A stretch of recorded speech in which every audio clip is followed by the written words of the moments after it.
"He stays," tweeted Gerard Piqué, smiling, an arm around Neymar. The player was 200% staying, claimed Barcelona. La Liga took the denial a step further by turning away PSG's lawyers' €222 million check in hand, before refusing to promptly deliver Neymar's international clearance certificate, meaning the world's most expensive player was forced to watch the first Paris Saint-Germain game from the Parc des Princes stand. Despite the efforts of his former teammates, club and league, Neymar is a PSG player. The fee and fanfare aside, the attitude in Spain more than anything illustrates the seismic shift in European football that the Brazilian's gargantuan transfer represents, a watershed moment for Ligue 1. This weekend, in sleepy Guingamp, Neymar finally made his French football debut. In the last decade, a clear European footballing aristocracy has developed. A combination of often overwhelming wealth and the allure and grandeur of the continent's great clubs has made European football's summit close to impenetrable for other clubs. The world's best players have exclusively populated this small clique of teams in the last 10 to 15 years, and even the Qatar Sports Investments billions behind PSG have not been able to break the hegemony, with limited to little success in the Champions League. The majority of the marquee signings have come from Serie A's top sides, not the impregnable fortress of La Liga, the Premier League, Bundesliga's elite. Considering the performances, this has not been surprising for PSG.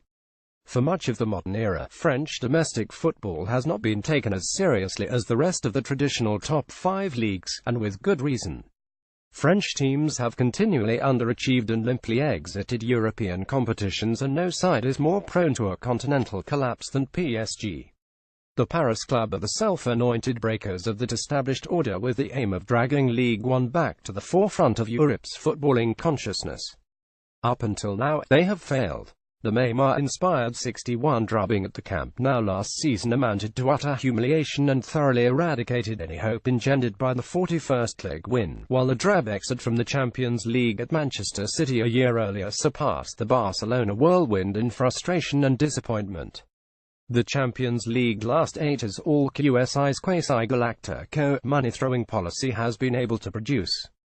However, French football beyond QSI and PSG has quietly been gathering momentum for some time, and Neymar's arrival is a sign of the burgeoning development and a pivotal moment for the league. Guingamp's Stade de Radouro had been sold out for more than a week, the significance and potential spectacle of Neymar's debut not lost on the Breton locals. This game was more than the routine Sunday evening Ligue 1 fare, but Neymar doesn't seem to feel pressure, the weight of expectation. His boyish grin has been ever present since his arrival and remained in place throughout Sunday night. Although the goalless first half was a frustrating one, Neymar's supreme quality was routinely evident. His first touch was close to being a sublime whipped assist for Angel Di Maria. But as a dogged Guingamp probed, PSG took charge. An incisive turn and run from the new man created the first, the ball eventually ricocheting into the path of the Guingamp fullback Jordan Ikoko, who inexplicably slotted past his own keeper. A delightfully shaped Neymar through ball set Edinson Cavani free to make it 2 before roles were reversed for Neymar to tap home with 3 minutes to play. As PSG coasted to 3 points and Neymar enjoyed an excellent debut, the reasons behind Neymar's arrival remain the central story for Ligue 1 going forward. Despite Neymar's diplomatic tone at his unveiling, a key factor in his reasoning behind his move to Paris, money and the motivations of his father and entourage aside, bullshit with little doubt, winning the Ballon d'Or. An achievement that would likely be beyond his reach at Barcelona, while Lionel Messi remains Pope of the town, as a member of the players' team colourfully explained to RMC Radio. Neymar needs his own side to be built around him. Whatever the financial incentive, crucially for French football, the fact that Neymar sees PSG, and by extension Ligue 1, as the place to realise this dream underlines the strides that French domestic football has made in the last year, and is at least partly down to the exciting, youthful and competitive division that has developed over the last 18 months. Granted, little more than a year ago, PSG won the title by an absurd 31 points, but last season they were ambushed. Monaco were effervescent in usurping PSG and stealing the Ligue 1 crown, Leonardo Jardim's side embarrassing the rivals further in making the Champions League semi-final. Lyon managed to partially leave behind their own flaky displays on the European stage to reach a Europa League semi-final, while Nice staged a strong challenge of their own, sitting top at Christmas and taking 4 points from PSG over the campaign. Marseille have lured Adil Rami, Dimitri Payet, Patrice Evra and Luis Gustavo to Ligue 1 through the investment of LA Dodgers owner Frank McCourt, while Lille and Nantes have pulled off sizable coups in naming Marcelo Bielsa and Claudio Ranieri as the respective managers. Lille's new Spanish-born owner, Gerard Lopez, has bankrolled their €50 million outlay this summer, while Lucien Favre's Nice and an exciting Bordeaux side have enjoyed foreign investment of their own. Ligue 1 is increasingly becoming an attractive proposition for investors and players alike, to such an extent that others are being left behind. Ligue 1's record champions, Saint-Étienne, a regular Champions League chaser in recent campaigns, although proud to be French-owned, have admitted they can no longer keep pace with the top 6 financially. With the peers catching and even surpassing them, PSG desperately needed to hit refresh. Neymar's arrival, with his prime before him, is arguably the biggest moment in the club's history, certainly since QSI's arrival, and represents a victory on a number of levels. Primarily, it is the first meaningful sign that Unai Emery's side are capable of competing with the established European aristocracy on player recruitment, tempting away a prize asset from one of the rivals against the wishes. A fact reinforced by the rebuffing of Barcelona's pursuit of PSG talisman, Marco Verratti. Moreover, the deal takes PSG's Galactico ethos to another level. Signing one of the world's top 5 players has long been an objective, something they have not come close to achieving before. While crucially, it is difficult to forget among the fanfare, this significantly strengthens Emery's hand in the Champions League, a competition that has become a club obsession and where ultimately they will be judged by others and themselves. The reluctance of the Spanish authorities to accept the move, and their apparent disbelief at the series of events that led to one of La Liga's biggest draws leaving Spain, is a sign that, for the first time in close to 2 decades, an outsider, albeit an obscenely rich outsider, may start to truly break European football's established order. It remains to be seen whether Neymar alone will be able to remedy the big-game emotional frailty, but despite the sums involved, this is a move that says as much about the increasing relevance of Ligue 1 as it does about QSI's bottomless pockets. Perhaps La Liga, Barcelona and Piqué should be reminded that this summer, it was Neymar who called PSG. Talking points: Strasbourg handily turned the tables in the home opener against Lille, displaying considerable attacking verve against Les Dogs in a 30 win, but Bielsa must take some of the blame for the team's loss. Having frozen out veterans such as Vincent Neymar and Julian Palmieri, he has left his side with precious little Ligue 1 experience save the forward Nicolas Depreville, and when the midfielder Thiago Mendes and the right-back Kevin Malkit were both forced off through injury, perhaps a coincidence but nevertheless suspect, given how hard the players had worked in the off-season. The Argentine then compounded matters by removing the struggling left-back Fode Ballatore before the interval, leaving himself without any substitutions and nearly an hour of football to play.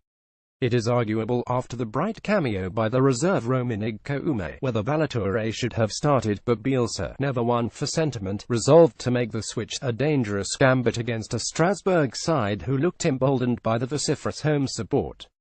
Things rarely came to a head, though, when the player earmarked as Enyama's replacement, Mike Maignan, was sent off and could face further suspension for throwing a ball at Benjamin Cornet, leaving Depreville to play in goal.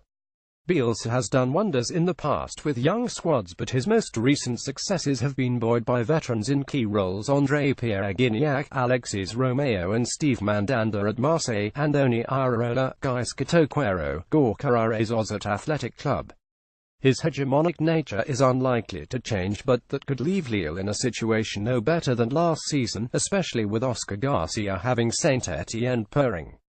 Marcelo Bielsa ran out of substitutions at Strasbourg during Lille's 30 loss. Photograph Anthony Debonac on Sport via Getty Images. Purring is certainly a relative term, but for the second week in a row, Saint-Étienne ground out a 10 win, leaving them level on points with Lyon, Monaco, PSG and Marseille at the top. Without European football to distract, the team can double down on the defensive solidity that has been the trademark of late, while also playing with more freedom going forward as a result of a restructured midfield. The youngster Assane Diorce is a more prosaic presence than Vincent Pajot, but his inclusion as the left-sided central midfielder has allowed Brian Dabo greater freedom in attack.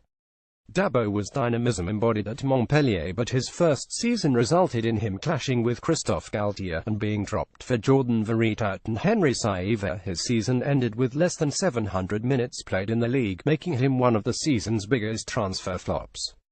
Still only 25, he seems to be enjoying a new lease on life under Garcia, playing as a complete box-to-box midfielder.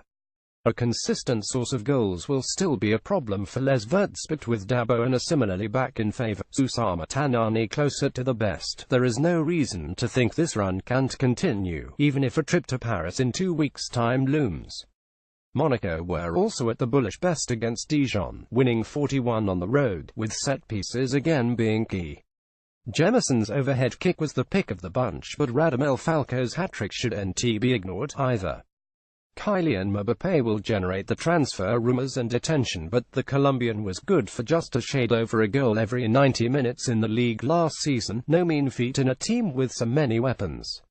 In the current campaign he has netted 4 times in 165 minutes, topping the scoring charts with aplomb. On Sunday there was also the genesis of what seems, even in its infancy, a promising partnership with the former Rennes youngster Adama Diakhaby, whose pace was key to creating space for his fellow attackers, even if his own involvement was somewhat limited. Mbappé would doubtlessly be a huge miss if he does depart, but Monaco still look a good bet to challenge for the title, as Jardim seems to have El Tigre fit, focused and ready to lead this team to another strong season. While Nabil Fekir was the focus of last week's main article, that he turned in an even better performance against Rennes shouldn't go unnoticed. He had been good but not great against a promoted side, and one of his 2 goals was from the spot. A trip to Rennes would surely offer a sterner test. The Breton side are still sorting themselves out tactically and personnel-wise, and were poor in defence, but they do offer a bustling midfield in the form of Benjamin Bourigeaud and Benjamin Andre. Against a young Lucas Toussaint and a lightweight Sergi Dada, the hosts should have had ample control centrally, but Fekir was constantly dropping deep, pressuring the ball and both allowing Dada the chance to attack as well as subverting Rennes' perceived advantage. His movement was key laterally as well, frequently pulling out to either wing to allow Memphis Depay and Bertrand Traoré the space to cut inside and enhance the front four's fluidity. Add in an inch-perfect cross for Mariano Diach's goal and Fekir produced a truly complete performance, despite not finding the back of the net himself. Results: Nice 12 Troyes, Rennes 12 Lyon, Nantes 1 Marseille, Amiens 0-2 Angers, Bordeaux 20 Metz, Caen 1 Saint-Étienne, Toulouse 10 Montpellier, Strasbourg 30 Lille, Dijon 14 Monaco, Guingamp 3 PSG.